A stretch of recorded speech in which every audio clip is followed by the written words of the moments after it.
Eu acho que há uma série de fatores que fizeram com que eu acreditasse que a arte ia fazer parte da minha vida. Acho que o primeiro acontecimento, tinha eu 11 anos, quando entrei para o ciclo preparatório, era o mais pequenino, tinha 1,28 m, portanto aquilo tinha logo a sua graça. E chegou para dar aulas de religião e moral uma pessoa que não era padre. Um professor que tratou assuntos de sexualidade que naquela altura era impossível de se falarem tão abertamente como ele falava. Fizemos uma amizade, ele mostrou-me livros, eu não tinha televisão, levava-me à casa dele a ver televisão, inclusive é para ir ver o primeiro homem a pisar a lua, que foi de noite, e ele acordou-me para ir ver direto na televisão, e levou-me a Madrid, fui pedir autorização aos meus pais, e levou-me a Madrid para mostrar o museu, e senti que aquilo ali fez-me algum clique. Depois, um outro amigo que tive tinha uma coleção de cromos de arte europeia, portanto tinha o nascimento da Vênus e tinha estátuas, e aquilo começou-me a fascinar, e comecei a fazer a coleção com ele, fazia-se coleção de cromos da bola na altura, não é? Depois fui trabalhar para uma livraria em part-time, e isso aí é que foi mesmo. Nunca recebi dinheiro nenhum de ordenado, recebia em livros. E depois liguei-me ao Teatro de Amadores. Em 1970, salvo erro, um grupo de jovens formou um grupo de teatro de amadores e chamou-me. Eu não fiz como ator o primeiro espetáculo, por ser o mais pequenino. Fui para a Caixa do Ponto, que era um lugar pequenito e só lá eu é que cabia, portanto dava o teste para os outros poderem fazer o espetáculo.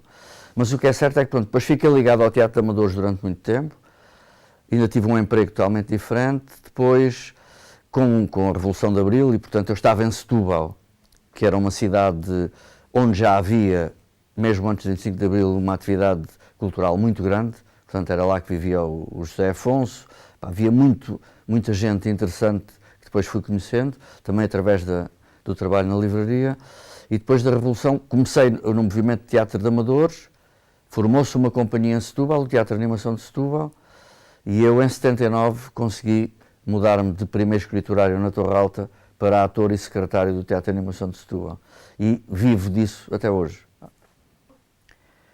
O primeiro espetáculo que fiz como profissional chamava-se Tati Pirum, ou A Terra dos Meninos Pelados. Era uma história brasileira do Graciliano Ramos, encenada por José Caldas, e era uma história para a infância e a juventude de uns 4 ou 5 meninos que eram carecas, portanto eram diferentes e tinham um olho de cada cor, e vestiam-se com tecido de teia de aranha. Portanto, era uma história muito poética, que funcionou muito bem. O José Caldas é um marco no teatro para a infância e a juventude em Portugal. Tive a sorte também de entrar ao espetáculo, porque eu era para ir ser músico no espetáculo.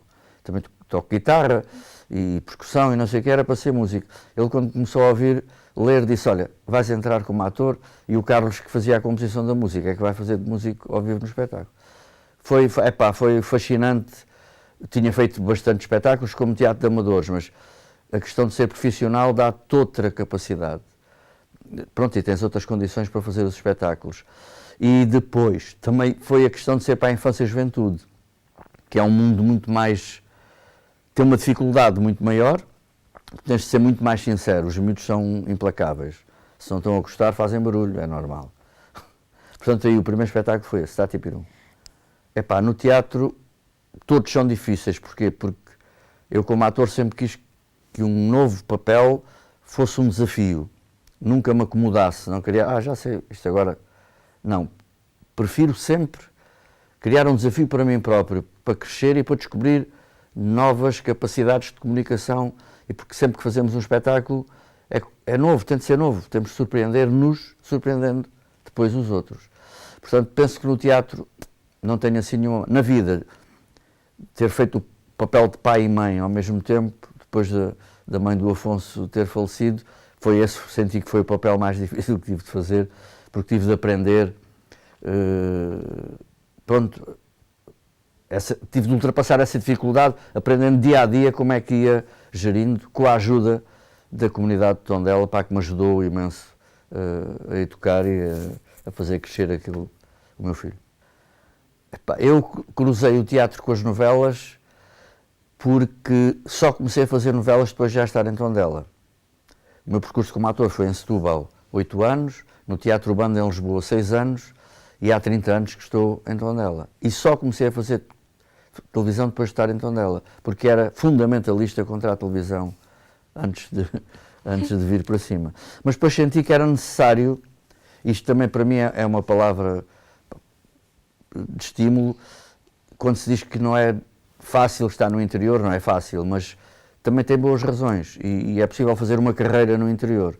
E como disse, já estou aqui há 30 anos e foi aqui que comecei a fazer televisão, mas televisão para mim é um produto que gosto muito de fazer, que é difícil de defender o teu estatuto de ator, porque aquilo é mais conteúdos e, portanto, e tem muito negócio e não é um trabalho só de criação artística, como acho que as pessoas têm de ter essa consciência, e, portanto, faço com todo o gosto, criei personagens que gostei muito, mas não gosto de me ver, porque acho que me vou censurar. Fotografias adoro, agora mesmo no teatro, vídeos não gosto, porque acho que depois vou-me censurar, estás a perceber? E então fico meio atrapalhado e digo, não, prefiro não ver, vou ver se como é que aquilo está, se está a funcionar, os meus colegas e tal, mas eu não, aliás, nem no fim, quando nós estamos a gravar, terminamos um take, é aquele que fica, queres Pompeu, queres ver? Não, não, o diretor é que sabe, está bem, e eu confio nele. Relembrando todos os papéis que já fez, como descreve a sua carreira hoje?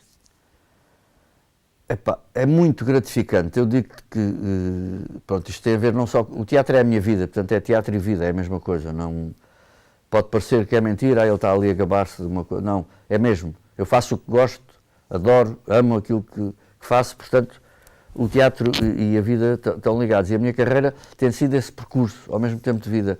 E o ter conseguido viver daquilo que faço, com grandes dificuldades, mas penso que, se pensarmos bem, todas as profissões têm a sua dificuldade. Para que é que os artistas são de queixar mais que os outros? Não, não temos que nos queixar. Temos de resolver os problemas que se nos põem e fazer e avançar e seguir em frente. E ser ator tem sido uma carreira muito gratificante porque, é como te digo também, como tem sido o percurso de vida, deixa-me todos os dias, ainda já ao fim deste tempo todo, com o desejo de fazer mais. Sem viver em nostalgia, sem ter saudades, sem estar aqui, agora, e já estou velho e não consigo mexer, ou não quero fazer. Não, antes pelo contrário. Provoca-me é que queira continuar, porque felizmente tem sido muito bom, tem sido muito bom. E mesmo com esses problemas, nunca pensou em desistir da carreira? Nunca, nunca.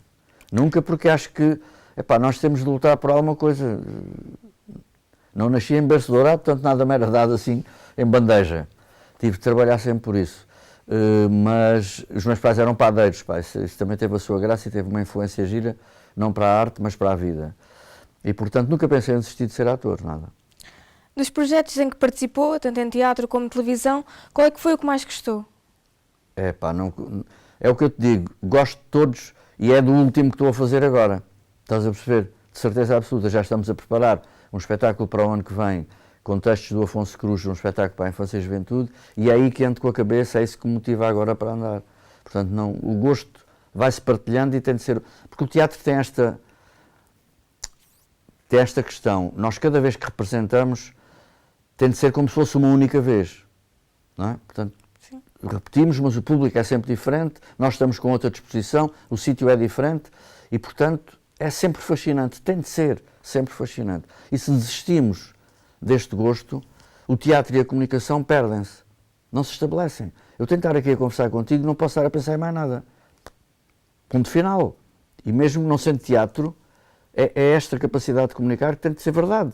O que eu disser aqui é verdade neste momento. Se eu fizer isto amanhã com outra pessoa ou mesmo contigo, vai ser outra história, seguramente. Se bem que o teatro, sendo fixo e tem uma história para contar, tem toda uma margem de diferenças que não são, se calhar o público não vê grandes diferenças, mas sente grandes diferenças.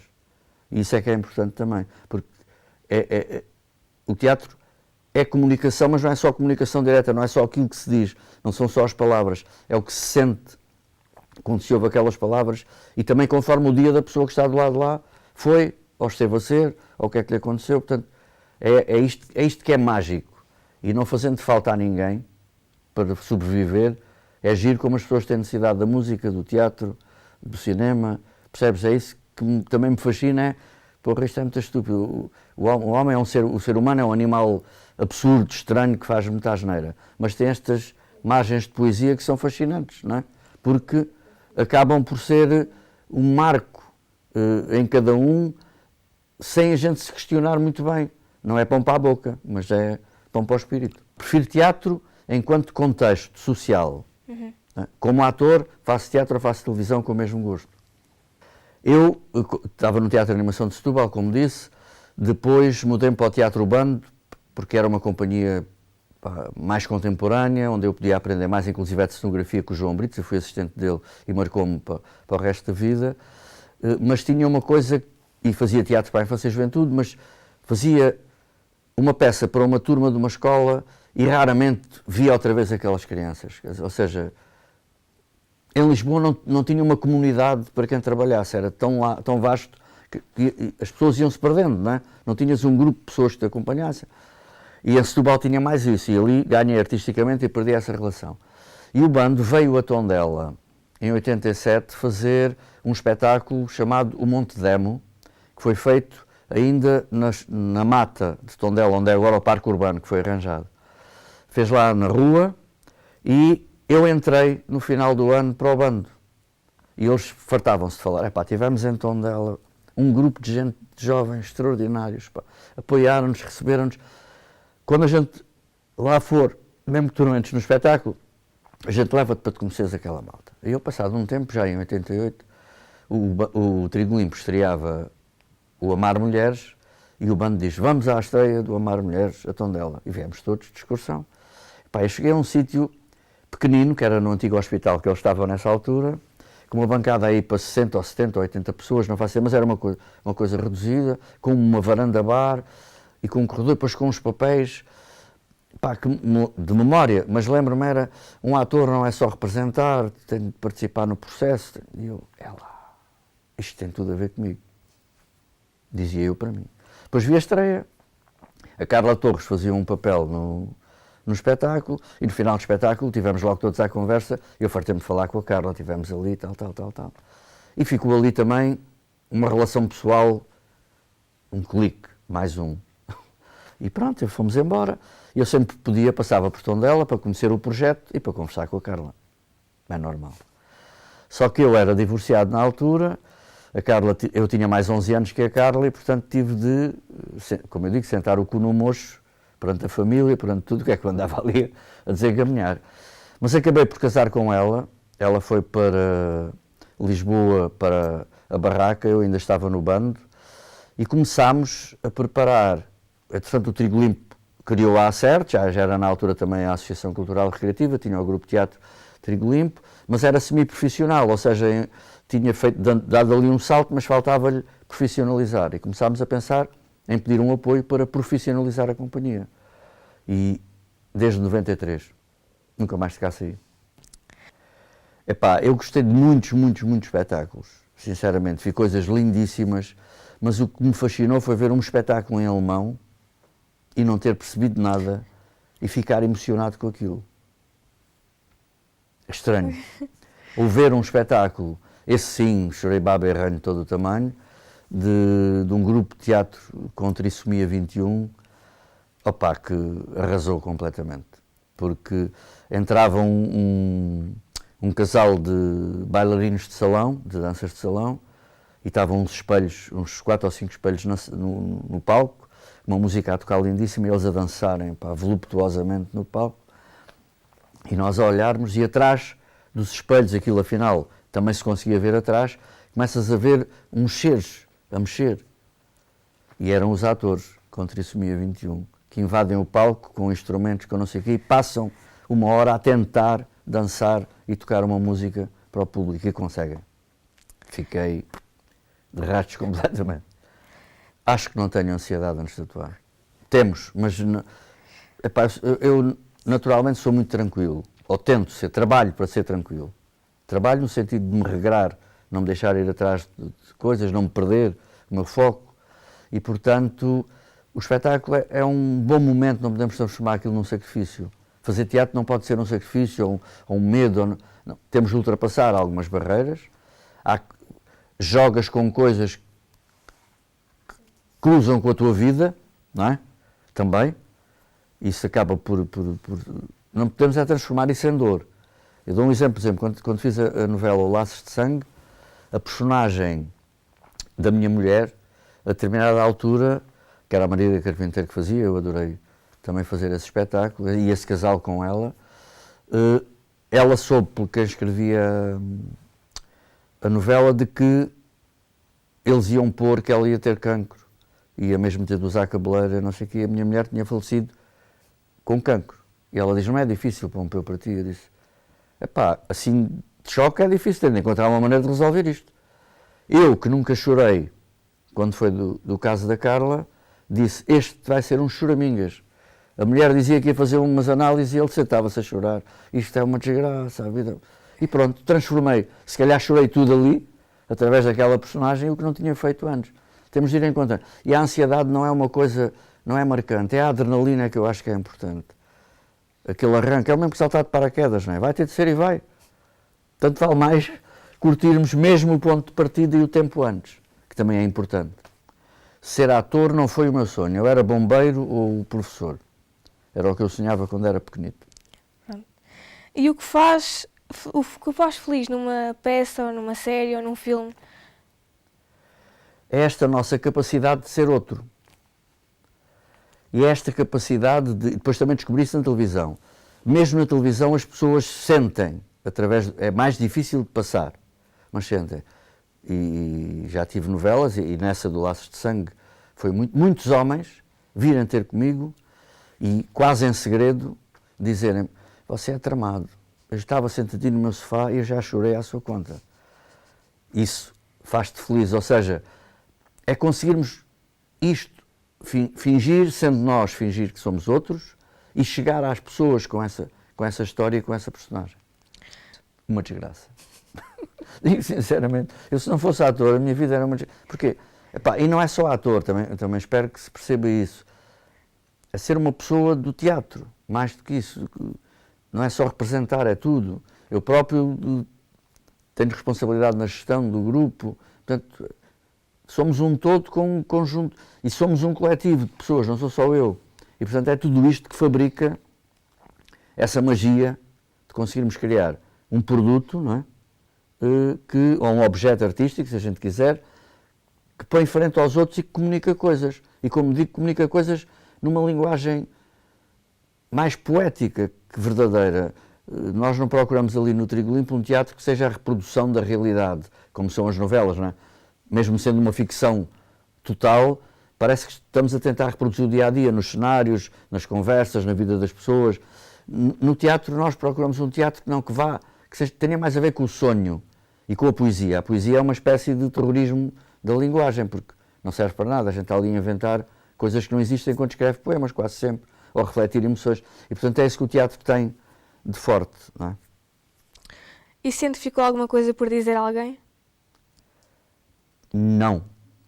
Sempre que posso, a não ser que... Mas nem estou a ver... Acho que tem de ser sempre no tempo certo. Se deixamos passar, é como nas piadas. Ou quando a gente goza com alguém. É a regra dos 3 segundos. Se não se responde em 3 segundos já não vale a pena. Não é? Portanto, também nisso não vamos atrás de nada. Não. A vida vai resolvendo tudo na boa, mas sempre com esta vontade. Se há alguma coisa a dizer, é dizer. As moscas. Juro-te. Quando estão chocas e eu estou a querer escrever, ou estamos mesmo a representar, ou em televisão, e ela anda ali, aquilo para e tal. De resto, a mentalidade das pessoas, de algumas pessoas. Porque acho que falta, é como dizia há pouco, o ser humano é um ser estranho, mas também é um ser maravilhoso, tem essas vertentes todas. Só que às vezes em grupo é aberrante. Quando se organiza, deixa que os ditadores tomem o poder, deixa que as pessoas corruptas vão para lugares... Portanto, mudava algumas mentalidades. Não sei, eu acho que o que eu diria, se fosse possível, assim, em 2 minutos, era a gente devia conversar mais uns com os outros. E também agradeço esta oportunidade, no mínimo, estar a falar aqui contigo. Para já. Porquê? Porque se a gente conversasse, as coisas eram um bocado diferentes. Não, a gente partidariza as coisas, sectariza, futeboliza, estás a ver? Eu sou deste, tu és daquele, não sou de não tem nada a ver contigo. E criamos em vez de criarmos consensos e separássemos no dia a seguir, tudo seria diferente e melhor. Mas não, continuamos a dizer, há 3 ou 4 banalidades que eu acho, não há planeta B e tal, mas depois aceitamos que o capitalismo mande, sabemos que a economia só avança se houver consumismo, portanto é uma contradição, não podemos andar a dizer que não há planeta B, que temos de salvar este, e depois no nosso dia-a-dia é o consumo, é a destruição do planeta, não é? Exatamente. Ou sobre a violência, que não devemos bater nas crianças, que não devemos não sei o quê, mas depois temos toda uma cultura que é um estalo ou uma palmada no rabo não faz mal a ninguém. Mas isso é a semente da violência, é aceitar no estalo um ser inferior. Ou chegarmos à África e dizermos, temos de ajudar esta gente, então eles são muito estúpidos, não se sabem organizar, então tem aqui terrenos maravilhosos, a gente vai pô-los a trabalhar, isto vai render. Portanto, quando sentimos que o outro é inferior, somos violentos.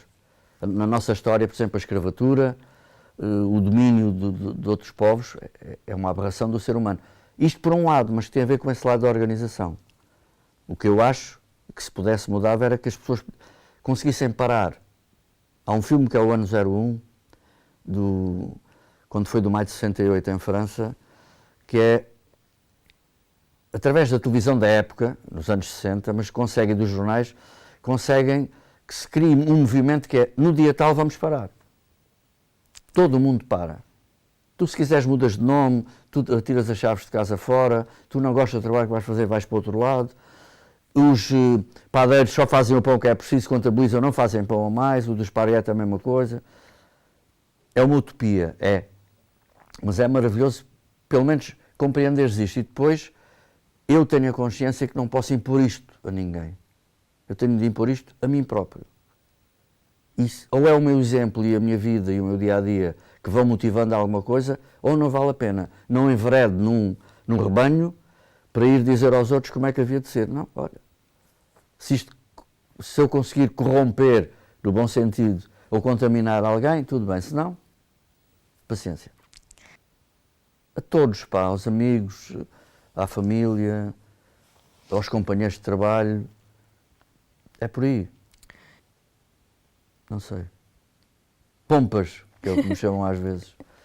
Ou pipas, ou as alcunhas que me têm dado têm graça. Só olha só este bocadinho de conversa que teve aqui, não é? Uma pessoa que tenta simplificar ao máximo o dia-a-dia, principalmente isso.